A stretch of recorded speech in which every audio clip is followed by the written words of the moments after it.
Hi Flosstube, my name is Callie and welcome back to my channel, Callie Creates. I'm excited to be back. It's been 3 weeks since my last video and there's a reason for that, which I'll get into in my life update. So today's video, I have quite a bit for you. I have a life update, I have a couple finishes, I have a new start, I have more progress on a whip, and I have plans as well as some channel recommendations that are not cross-stitch. And at the very end, I'll have the winner for the project bag. So to start off with my life update, I was planning on coming back last week, but my mom was here, and so we got to explore all the different shops and things in Dallas, and specifically furniture and home decor because they recently bought a lake house and they're looking to furnish it. So we had a great time exploring the Dallas area and finding some treasures. And then also in the past couple weeks, I competed in the State Fair bread baking competition. Now this year, they're doing it differently than they have in years past. They did the cookies, the cake, and the bread competitions all in one weekend. So that way, the blue ribbon winners will compete for Best in Show in October. So while I didn't win a blue ribbon, I did win 2 other ribbons. I competed with 4 entries. I did 2 gluten and 2 gluten-free. The 2 gluten ones I did were a bell pepper tomato star bread and a regular white loaf. And then the gluten-free was an artisan bread, which is very similar to a sourdough, and then basil cream biscuits. I enjoyed the whole experience. When you walk into the building, bringing in your entries, it just smells so good with all the different breads. And it was fun getting to watch the judges taste and analyze all the different breads that were there. And so I got 3rd place on my artisan bread, and then I got an honorable mention on the star bread, which was, I was honestly surprised because I would say the savory bread and then the sweet rolls like cinnamon, that kind of thing, those had the most entries. And they were saying there were about 300 entries total competing in the bread, which was amazing to see. There were so many delicious ones out on display. So that's why I wasn't here last week. I was busy with my mom and all that. Also, we had a very chill Memorial Day yesterday. If you celebrated, happy Memorial Day.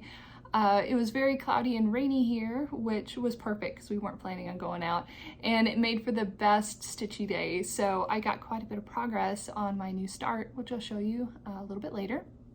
So I'll start off with my finishes. I have 2 finishes for you today.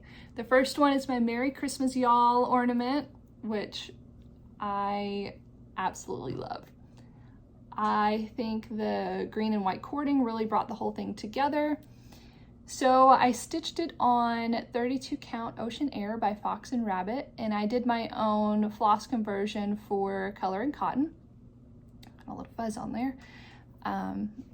And with the cording, I didn't want to use my really nice floss to make it, since there's a lot that goes into when you make the cording. So I found 2 DMC colors in my stash that were very, very close to the specialty floss. And I used Helen D's tutorial on how to finish this ornament as well as make the cording. And I kind of really intimidated to make the cording, but she made the process seem so simple. I ordered the Crynet cord maker and it was very easy. I don't know why I was so intimidated. Let's see. I ended up hand stitching on the cording because I wasn't confident in my gluing skills and I didn't want to mess it up after all this time I had spent making it. And I stitched it on using invisible thread, like almost like fishing line, very, very thin. And overall, I love it. It'll be one of my State Fair entries. They have a section for Christmas ornaments, so that's what I'll be entering it in. So next up is a new start as well as a finish. You haven't seen this yet. I did the Bingo Pillow by Mama Loves You GB. I stitched this on 28 count cashel linen and platinum white, and I used DMC 3765. It's a different color than what she calls for in her pattern, but I felt like it was a better choice for the selection of vintage buttons I had. and I backed it with some Saju fabric. I had showed this in a couple videos ago, I think, in my Saju haul. I stuffed it with Kapok, K-A-P-O-K, and it is a really cool plant fiber. I'll go ahead and show you my bag here. So this is what it comes like, comes in. This is what it looks like. And it's very, very fluffy. Sorry if you can hear that. It's very, very fluffy and silky. And I looked up some information on it because I wasn't exactly, I mean, it was a new fiber to me. Mama Lives GB had suggested, or she had stuffed her pillow with that, so I thought I would give it a try. So Kapok grows on the Pitandra tree, and it's native to the Caribbean, northern South America, and West Africa. The Kapok fibers are resilient against dust mites, they're antimicrobial, and they repel moisture. So I thought it would be the perfect choice to stuff a pillow with, so I don't have to have any worries about it growing any bacteria or getting any moisture or that kind of thing. And it gives you a pretty firm fill without it being too heavy. And you do have to be sure to kind of fluff the fibers before you stuff them in your pillow. But I would definitely recommend if you can get your hands on some. So I chose numbers that had special meaning to me, had a variety of birth dates, birth years, numbers related to our wedding, and that kind of thing. So yeah, that's my Bingo pillow. So next up is my new start, which I took a separate video for, which I'll put in now. All right, so this is my newest start. It is Jane Hopkins by Hands Across the Sea Samplers. And so far it's going really well. This is about a week's worth of progress for me. And I'm stitching it on 32 count light hazelnut by XJU Designs. I originally saw this fabric choice by the Paisley Stitcher, and since I wasn't exactly sure what fabric I wanted to go with, I thought I would do her choice. And I really like it so far. I am also using the called for silk Overa Soie d'Alger. And if you noticed, quite a few of the grays look very similar, and I actually had to make a note because I accidentally switched two of the colors, but it honestly isn't really that big of a deal since there are a variety of colors and a patchwork style in the vase, so I think it's going to be okay in the end. And this is also the first time I'm using a scroll frame, and I think it's perfect for this kind of project. I didn't want to get any hoop marks, and with how large of a project this is, I thought I would give it a try. So there we are, my new start, Jane Hopkins. So now moving on to whips. Now there's only one this week, and that is my birthday start of Elizabeth Squirrel by the Scarlet Letter. There is so much stitching in that pink flower. That's why it took me a couple weeks to get some progress done. But yes, I got the pink flower, and I also got the green leaf as well. And I ended up having to go and swap out some of my floss colors I had chosen originally. Now, when I first chose the colors for this pattern, I just used somebody's conversion chart from DMC to Cosmo. I didn't have an actual physical color chart of Cosmo Floss. I wish I did, because some of the colors, especially the greens that were originally chosen for DMC, they just weren't right at all. And as I was continuing to stitch, I also found the squirrel colors weren't right, and then one of the pinks were as well. So I broke down and I bought a color chart. And so I think 4 colors ended up changing. So I'm very happy now with my color conversion, which I'll show at some point. I need to officially write down all the colors, but when I do, I'll share them with you. So now, moving on to my haul and some acquisitions, I added 2 new fabrics to my stash, both of them Fox and Rabbit. The first one is 36 count white clay.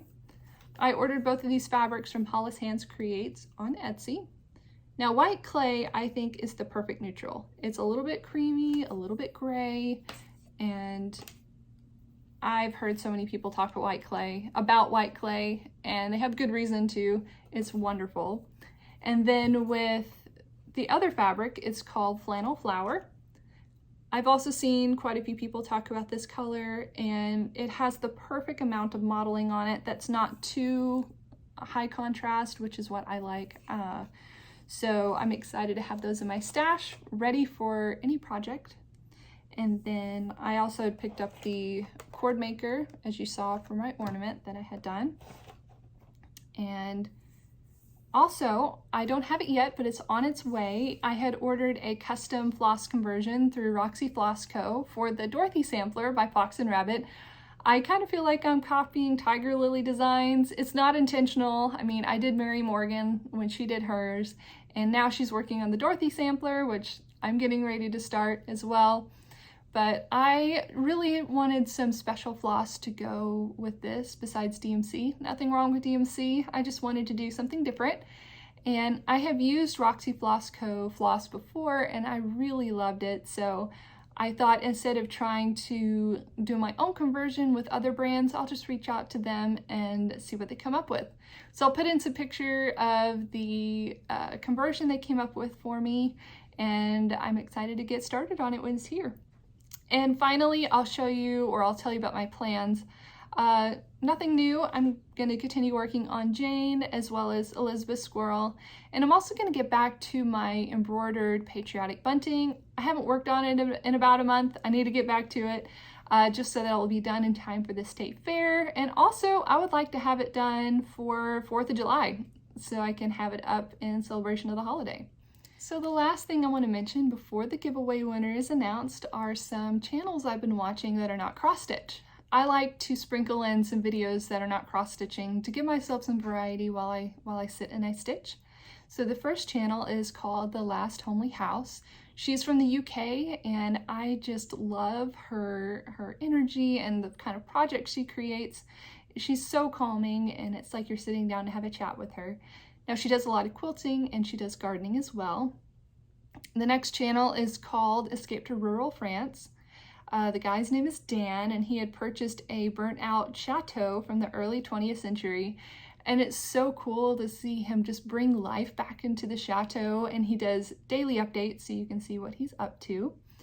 And then lastly, the channel is called Acre Homestead. Her name is Becky. She lives in the Pacific Northwest, and she is such an ambitious gardener, and she's an amazing homemaker. So it's really neat to watch her projects in her garden come to life, and she gives great tips, and it's like you're coming along with her on her journey of creating. So now I'm sure you guys have been waiting for this moment. I'm going to announce the giveaway winner, and I'll put up on the screen her comment so you can be sure it's you. So Destiny Creations, this is the winner. Congratulations.